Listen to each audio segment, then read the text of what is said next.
안녕하세요. 이번에는 철근을 연결하는 방법에 대해서 소개해 드릴 건데요. 철근 이음에는 어떤 방법이 있을까요? 여러 방법 중 우리나라에서는 주로 4가지로 나뉩니다. 첫 번째 겹침 이음, 두 번째 가스 앞접, 세 번째 나사식 커플러, 마지막으로 원터치 커플러가 있습니다. 이제 이러한 철근 이음 방법들을 분류해보고 장단점에 대해 말씀드려 볼게요.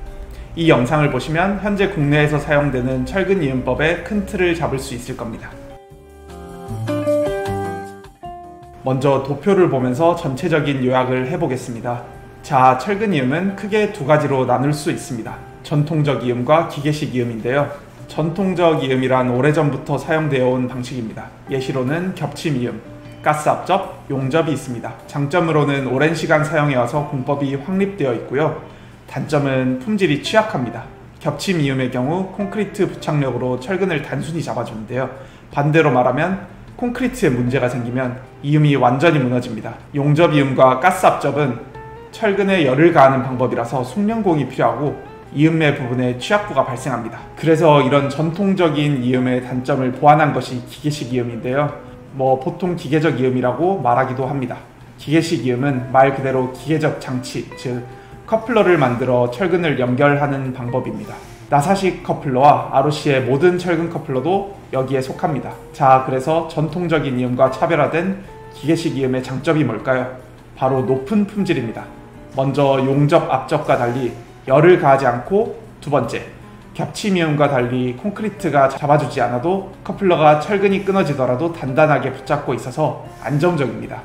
마지막으로 특별한 기술이 필요 없기 때문에 누구나 빠른 작업이 가능해 비용, 공사 기간을 절감할 수 있습니다. 그래서 장기적으로는 전통적 이음을 기계식 이음으로 대체해야 한다고 업계와 학계에서는 말하고 있습니다. 몇몇 선진국은 이미 전통 이음을 사용하지 않고 기계식 이음으로 대체하지만 우리나라는 아직 미흡합니다. 그럼 단점은 무엇이 있을까요? 이따가 단점은 부연 설명해 드리겠습니다.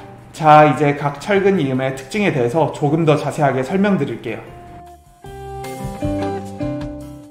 먼저 ROC의 주력 제품인 원터치 커플러입니다. 우리는 ROC A 시리즈로 부르고 있습니다. 원터치식 이음은 기계식 이음에 속하는데요. 대한민국, 바로 우리나라에서 ROC가 최초로 개발하였습니다. 현존하는 모든 이음법 중에서 가장 시공성이 좋습니다. 특히 지하층 기둥부의 시공에 선호됩니다. 현장에서 합벽 구간, 띠장에 걸려서 이음이 곤란한 경우도 있고, 여러 원인으로 이음 길이가 안 나와서 겹침 이음이 곤란한 경우에 원터치 커플러를 사용하면 쉽게 해결이 가능합니다. 여기서 혹시 원터치 커플러의 원리가 궁금하신 분이 있으시다면 아래 링크를 클릭해주세요. 자, 그렇다면 원터치 커플러의 장단점을 말씀드릴게요. 장점으로는 1초 이음으로 시공성이 타 이음 대비 월등합니다. 그리고 누구나 시공이 가능하고 인건비 절감과 공기 단축에 효과가 있습니다. 또한 파이프 렌치와 같은 공구를 사용할 필요가 없고요. 마지막으로 아까 말씀드렸다시피 겹침 이음보다 훨씬 안전합니다. 콘크리트에 손상이 가도 철근 이음에는 전혀 문제가 없고요. 그럼 단점은 뭘까요? 원터치 커플러를 생산하는 여러 회사들이 있는데 제조사에 따라서 인장 강도의 확인이 꼭꼭 필요합니다. 자, 이제 전통 이음의 대표주자 겹침 이음입니다. 겹침 이음은 국내 건축공사에서 가장 많이 사용되는 방법으로 철근을 일정 길이 서로 겹친 상태에서 철사로 묶어서 배근, 즉 연결하는 방법입니다. 가는 철사는 힘이 없겠죠? 그래서 겹침 이음은 콘크리트와 철근의 부착력이 필수 전제 조건인데요. 즉 콘크리트를 부어서 올바르게 굳어야 비로소 이음의 역할을 할 수 있습니다. 천천히 봐보면 단점이 훨씬 많은 것 같은데 왜 겹침 이음이 우리나라 건설 현장에서 가장 많이 쓰이지? 하실 겁니다. 여기에 최대 장점이 있습니다. 바로 간단한 시공과 저렴한 공사 비용인데요. 즉 가격입니다. 철근을 연결하기만 하면 되니까 추가 이음의 철근값과 소정의 인건비면 과거에는 해결이 됐었죠. 쌉니다. 그런데 지금은 모든 자재 가격처럼 철근 가격도 만만치 않게 올라서 겹침 이음이 타 이음에 비해서 싸냐? 라는 의문이 드는 시점입니다. 단점은 여러 가지가 있는데 간추려서 말씀드릴게요. 먼저 철근 길이를 맞춰야 되기 때문에 철근 로스가 발생하고요. 그에 따라서 공사 비용이 늘어납니다. 그리고 철근을 2가닥 겹쳐서 있기 때문에 두께가 두꺼워 콘크리트 피복 두께 확보에 불리합니다. 또한 겹침 부위 간섭 문제로 띠철근 시공이나 다른 작업이 어렵습니다. 또 철근이 굵을수록 더 많이 겹쳐야 하니까 가격도 비싸고 시공성도 안 좋습니다.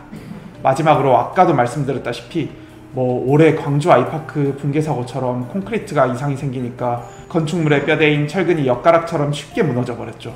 즉 콘크리트에 이상이 생길 시 철근 이음에 치명적으로 작용합니다.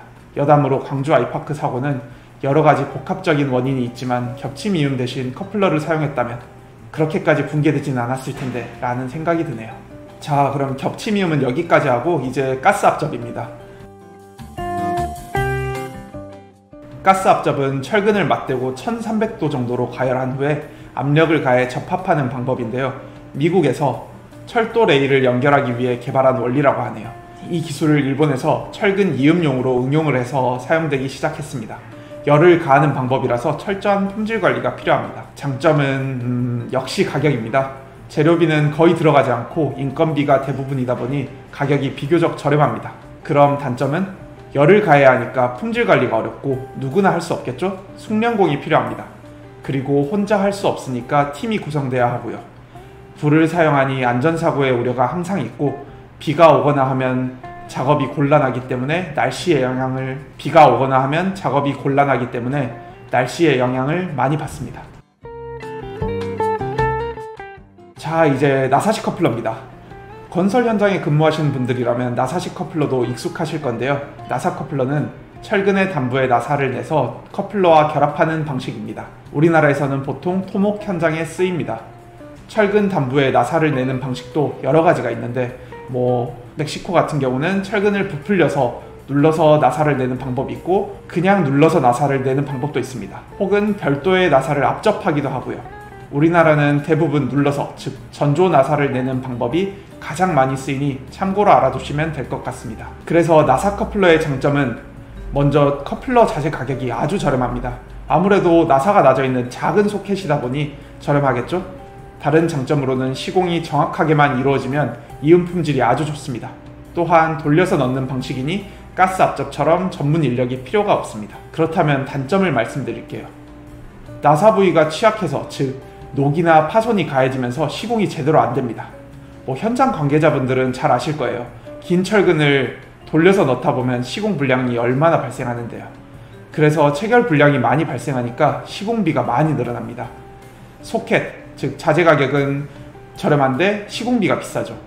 또 나사 작업 공정이 필요해서 철근 공장에서 바로 철근을 받는 게 아니라 가공 공장을 거쳐서 철근의 나사 가공을 하고 현장으로 가야 하니까 물류 이동이나 자재 조달 계획 수립이 상대적으로 좀 번거롭습니다. 참고로 나사 철근이란 게 있는데 혼동되기 쉬우나 이건 철근의 나사 가공을 따로 하는 게 아니라 철근 자체의 나선형으로 나사 형식인 겁니다.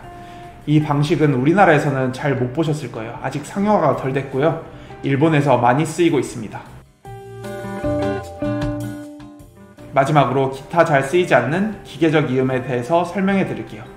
기계적 이음, 즉 커플러는 전통 이음의 문제점을 극복하기 위해 나왔는데요. 수많은 회사들이 기계적 이음을 연구하고 있습니다. 새로운 커플러들이 나왔다가 시장에서 찾지 않으니까 불만족스러우니까 사라지는데요. 지금부터 말씀드릴 커플러들도 있기는 한데 사용 빈도가 많이 줄어들고 있습니다. 잘 쓰이지 않는 이유에 대해서 말씀드릴게요. 먼저 편체식 커플러입니다. 철근 마디에 편체라고 하는 걸림새가 걸리게 하고 커플러를 조립하는 방식인데요. 시공이 어려워요. 많이 어렵습니다. 부품들을 현장에서 조립해야 할 뿐더러 렌치로 회전해서 조립해야 하는데 체결이 잘 안됩니다. 공기도 늘어나고요. 인장 강도도 안정적으로 나오지 않습니다. 단점밖에 없는 것 같네요. 두 번째로 쐐기 커플러입니다. 커플러에 양쪽 철근을 넣고 쐐기를 박는 방법입니다. 일단 단점으로 보면 품질의 일관성을 보장하기 힘들고요. 철근의 마디 형상에 따라서 호환성이 떨어집니다.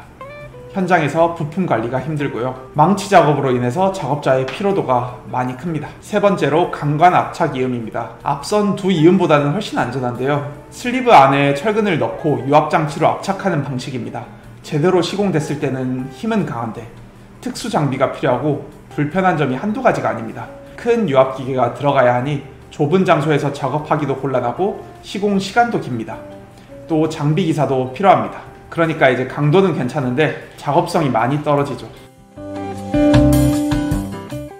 자, 이제 설명드린 내용을 정리하면서 마무리해 보겠습니다. 네, 이번 시간에는 철근 이음의 종류에 대해서 알아보았습니다. 현재 국내에서 대표적으로 쓰이는 철근 연결법은 4가지 정도입니다. 겹침 이음, 가스 압적, 나사 커플러, 원터치 커플러죠. 겹침 이음과 가스 앞접은 전통적인 이음이라 역사가 오래되었지만 품질에 한계가 있습니다. 안전을 중요시한다면 기계식 이음이 바람직합니다. 나사 커플러와 원터치 커플러는 기계식 이음입니다. 나사식 커플러는 이론적으로는 문제가 없지만 반면 실제 현장에서는 이상적으로 체결하기가 쉽지 않습니다. 원터치 커플러는 빠르고 튼튼합니다.